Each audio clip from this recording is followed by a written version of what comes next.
చూసావా గణేష, ఈ టైం కల్లంటే జనాలందరూ ఇక్కడ గుమ్ముగూడి నీకు హారతిస్తూ పూజలు అంగరంగ వైభవంగా చేసేవాళ్ళు.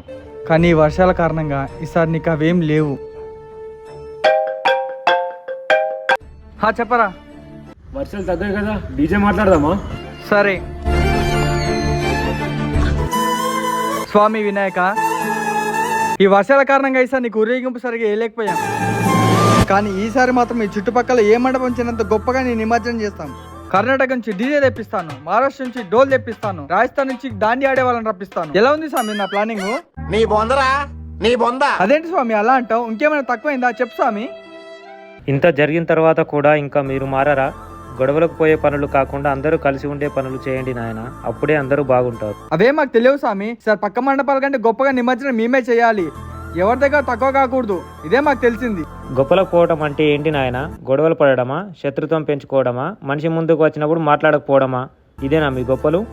మీరు నిమజ్జనానికి నన్ను తీసుకెళ్లేటప్పుడు ఎంత గొప్పగా తీసుకెళ్తున్నామని చూసుకుంటున్నారు, కానీ పైన కరెంటు తీగలు ఉన్నాయా లేదా అని చూసుకోవటం లేదు. మీకు ఏదైనా జరగరానిది జరిగితే మీ తల్లిదండ్రుల కన్నిటి శోకానికి కారణం నేనవుతున్నాను నాయన.